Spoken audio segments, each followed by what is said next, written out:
Bienvenida, bienvenido. Hoy vamos a sumergirnos en un texto que, la verdad, le da la vuelta a muchas ideas que tenemos sobre la crianza y la familia.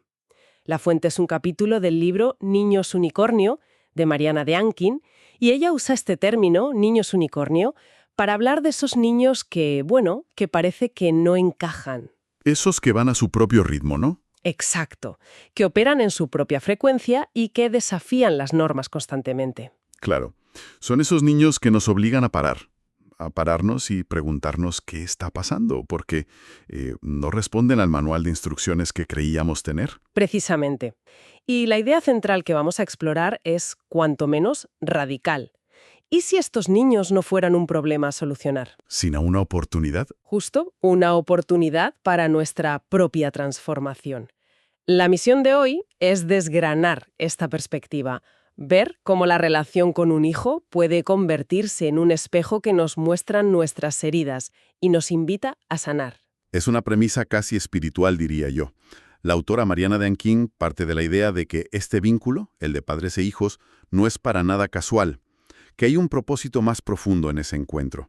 Y hoy vamos a analizar cómo desarrolla esta idea, no como una teoría abstracta, sino como una vivencia, algo sentido que puede cambiar por completo la dinámica de una familia. De acuerdo, pues entremos en materia. El punto de partida es muy potente. Ella dice que los niños no son una tabla rasa, una página en blanco. De hecho, dice algo que a mí me llamó mucho la atención. Vienen a desaprendernos. ¿Qué quiere decir exactamente con eso de desaprender? A ver, es que aquí es donde se invierte por completo la dirección del aprendizaje, la tradicional al menos. Siempre pensamos que los adultos enseñan y los niños aprenden. Y lo que ella propone es que sobre todo los niños que nos resultan más incómodos o que se salen del molde, vienen a dinamitar nuestras certezas. O sea, que no vienen a aprenderse nuestras reglas, No, sino a enseñarnos que quizá nuestras reglas no eran tan sólidas como pensábamos. justo eso. La autora se apoya en una visión más simbólica, que de hecho está presente en muchas tradiciones, que sugiere que el alma del niño elige a sus padres. ¿Elige a sus padres? Sí, no como un destino rígido o inamovible, sino para señalar que ese encuentro tiene un propósito que va más allá de lo puramente biológico. Hay una frase preciosa en el texto que dice, «Tu alma estaba lista para ser su hogar». Esto implica que había una preparación, una necesidad de aprendizaje por ambas partes. ¿Sabes? Entiendo el concepto, es muy poético, pero ¿no corremos el riesgo de poner una carga un poco pesada sobre los hombros de un niño? La responsabilidad de ser el maestro de sus padres. Suena abrumador. Es una objeción muy pertinente, sí. Pero creo que la autora no lo plantea como una tarea consciente del niño. O sea, el niño no se levanta pensando, hoy voy a enseñarle a mi padre a ser más paciente. Simplemente es como es. Claro. Es su autenticidad, su forma de estar en el mundo la que choca con nuestras estructuras mentales y nos obliga a revisarlas. La lección no es una carga para él, es una oportunidad para el adulto. Visto así, tiene más sentido. Entonces, si un niño o una niña nos saca de nuestras casillas, la pregunta clave no sería ¿qué le pasa a este niño?, No, sino más bien ¿qué me está mostrando a mí esta situación?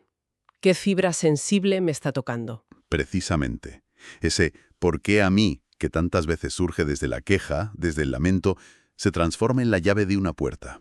Es la oportunidad de revisar mandatos familiares, de soltar miedos que hemos heredado, de aprender a amar de una forma más libre, más verdadera. El niño no viene a confirmarnos, sino a transformarnos. Esta idea de que el niño nos elige es muy potente. Pero la autora no se queda solo en la teoría, ¿verdad? Lo lleva a un terreno muy personal. Hay una historia sobre su propio hijo que lo cambia todo. Así es el corazón del capítulo, yo creo. Ella cuenta que su hijo fue diagnosticado con trastorno expresivo del lenguaje. Para que nos hagamos una idea, es una dificultad para encontrar las palabras adecuadas, para construir frases complejas, aunque su capacidad para comprender sea perfectamente normal. Y esto, claro, puede generar muchísima frustración. Puedo imaginarlo, tanto en el niño como en los padres, y supongo que la primera reacción de ella, como la de cualquiera, fue de miedo. Totalmente. Ella describe cómo su mente se llenó de etiquetas negativas casi de forma automática. Del tipo, Pues no le van a entender, le va a costar socializar, su autoestima se verá afectada, proyectó un futuro lleno de dificultades, vamos. Y es ahí donde llega el punto de inflexión, ¿no? ¿A través de la logopeda? Exacto. Porque el diagnóstico es una descripción clínica. Eso está ahí. Pero la etiqueta es el prejuicio, es el juicio negativo que nosotros le pegamos encima. Y el cambio llega con un consejo de la logopeda que, en apariencia, es muy simple. Le dijo, habla más despacio. Como un robot, haz todo más lento. Espera un momento, ¿me estás diciendo que el gran consejo profesional fue habla más despacio? ¿Y que eso provocó una epifanía en la madre? A primera vista suena, no sé, casi demasiado simple para tener un impacto tan profundo. Es que ahí está la clave del asunto. Ella al principio pensó que el consejo era para ayudar a su hijo, una técnica para que él la entendiera mejor a ella. Pero al empezar a aplicarlo, se dio cuenta de algo increíble. La lección no era para él. Era para ella. Era para ella. El problema no era solo la velocidad a la que hablaba, sino la velocidad a la que vivía su vida entera. Ah, ahora lo veo. No se trataba de modular la voz, sino de sacar el acelerador de su mente, como dice en el texto. Exactamente. Se dio cuenta de que vivía en un estado de aceleración constante, de exigencia, de querer llegar a todo. Y ese consejo tan simple la obligó a parar en seco. Empezó a reducir el ritmo, a decir que no sin sentirse culpable, a delegar, a pedir ayuda. Y descubrió que la dificultad de su hijo era en realidad un espejo de su propia necesidad de calma. Esto nos lleva al concepto que ella llama dar vuelta a la etiqueta. Es una idea muy poderosa. Es el eje central, sí. Significa entender que esas conductas del niño que nos desafían o nos preocupan no son un problema en sí mismos, sino una señal, una flecha de neón que apunta directamente a una lección que nosotros como adultos necesitamos aprender. Paciencia, en su caso. Podía ser la paciencia, como en su caso, pero también puede ser aprender a soltar el control, a ser más flexibles, a sanar una herida de nuestra propia infancia. Hay 1000 posibilidades. Lo compara con un videojuego, ¿no? Nuevo nivel asignado, nueva lección por aprender. Me parece una analogía brillante. Lo es, porque le quita todo el dramatismo y lo convierte en un reto de crecimiento personal. La dificultad del niño deja de ser una tragedia, para convertirse en el mapa de nuestro propio desarrollo. Hay otra historia en el texto que me ha parecido, una metáfora visual potentísima. La del pingüino. Sí, es una imagen que se te queda grabada. Mientras la autora está escribiendo, su hijo le enseña un vídeo que se hizo viral.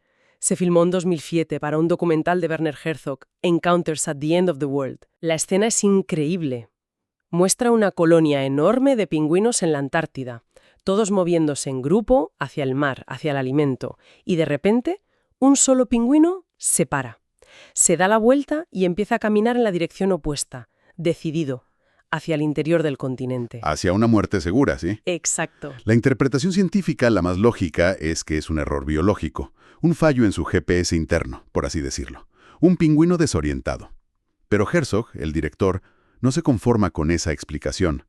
Él ve algo más.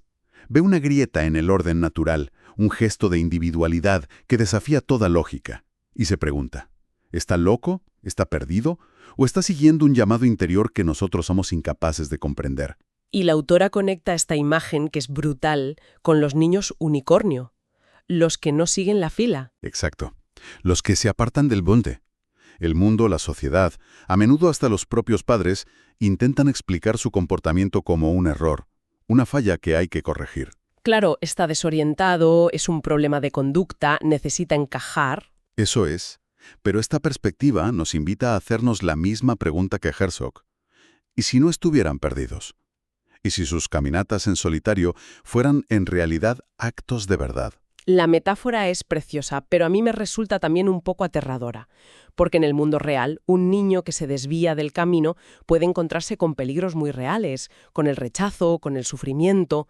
¿Cómo equilibra la autora esta idea de aceptar su camino con el deber de un padre de proteger? Es un equilibrio muy delicado, y es la gran pregunta, claro. El texto no aboga por la negligencia ni mucho menos. No se trata de dejar al niño a su suerte. El trabajo del adulto no es mirar hacia otro lado. La clave, y aquí cito, es aprender a mirar sin querer devolverlos al grupo a la fuerza. Entiendo. No se trata de no proteger, sino de proteger sin anular, de acompañar ese camino diferente, asegurándonos de que sea seguro, en lugar de forzarle a tomar el camino normal que a nosotros nos da más tranquilidad. Supone un cambio de mentalidad enorme. Dejar de ser el ingeniero que diseña el camino. Y convertirse en el jardinero. Y convertirse en el jardinero que cuida la planta para que crezca según su propia naturaleza. Es una analogía perfecta. El jardinero no fuerza una rosa a ser un girasol. Le da el agua, la luz y la tierra que necesita para ser la mejor rosa posible. Es aceptar que nuestros hijos quizá vinieron a mostrarnos que hay otros destinos, otros paisajes, aunque nos den un vértigo terrible. Entonces, si lo llevamos al día a día, si la misión no es arreglar al niño, ¿cuál es exactamente el papel del adulto? La palabra clave que usa el texto es acompañar, y la define de una forma muy concreta: mirar sin juzgar, escuchar sin interrumpir, proteger sin asfixiar y amar sin condiciones. No se trata de ser padres perfectos, se trata de ofrecer una presencia real. Una presencia real. Eso suena a la vez muy simple y dificilísimo. Lo es. Porque un niño unicornio, como los llama la autora, no es un problema, es una llamada, una alarma que suena para indicar que el sistema familiar necesita un ajuste. ¿Un ajuste? ¿En qué sentido? Pues que quizá necesita más calma y menos expectativas, más amor y menos presión, más autenticidad y menos máscaras. El niño, con su no encajar, está simplemente señalando la grieta por donde se escapa la energía de la familia. El texto también apunta directamente a la raíz de ese impulso que tenemos los adultos por controlar, a nuestros propios miedos. Sin duda, el miedo es el gran motor del control. Miedo a que nuestro hijo sufra, a que sea rechazado, a que no sea feliz. Pero también miedos más egoístas, miedo al juicio de los demás, a que nos vean como malos padres, a que la conducta de nuestro hijo sea un reflejo de nuestro fracaso. Y la conclusión a la que llega ella es que ese control que nace del miedo en realidad no protege, no sostiene. Al contrario, genera más presión y desconexión. Lo que de verdad sostiene, lo que nutre el alma de un niño, es la presencia. Esa presencia comunica los mensajes más fundamentales. Estoy aquí, no estás solo, te veo tal y como eres, te acompaño en tu camino. Y sobre todo, no necesito que cambies para amarte. Eso es lo que construye una autoestima sólida. Para terminar, el capítulo nos regala una escena final muy cotidiana que creo que resume todo lo que hemos hablado de una forma muy gráfica. Sí, es un cierre perfecto porque lo lleva al terreno más práctico, al de verdad. Imagina la escena, final de un día agotador. Una madre, cansada. Su hijo de 8 años tiene que hacer un deber para el colegio. Dibujar a su mascota ideal. Exacto. La situación típica. Pero el niño no dibuja un perro o un gato. Dibuja algo que la madre describe como irreconocible, caótico. Figuras con muchos ojos, dientes afilados. No es un dibujo bonito, vamos, ni correcto según los estándares. Y a ella automáticamente se le activa la alarma, la tensión, la urgencia de corregir.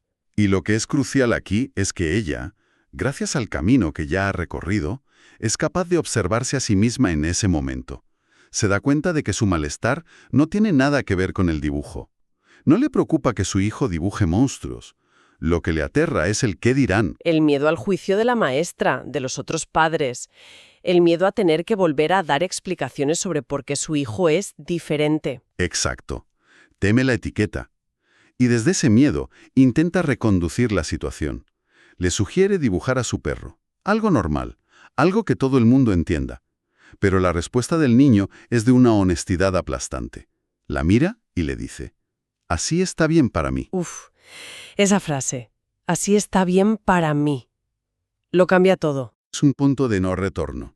En ese instante, ella comprende con todo el cuerpo lo que ya sabía con la mente. El problema no es el niño, ni su dibujo. El problema es que el niño no está siguiendo el guión. El guión que ella aprendió de pequeña y que esperaba que él siguiera. Justo, el que todos aprendimos, en mayor o menor medida.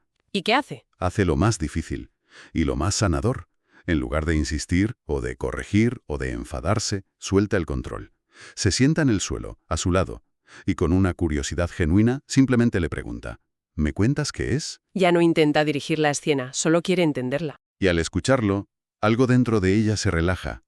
No porque de repente entienda la lógica del dibujo, sino porque por fin entiende la lógica de la situación.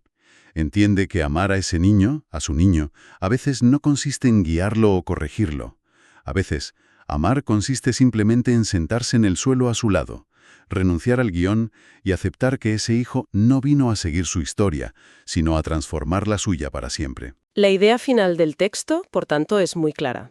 Estos niños no nos eligen por casualidad, nos eligen porque somos potencialmente los adultos que podemos aprender a amar sin condiciones, a sostener sin moldear, a ser el hogar seguro que necesitan.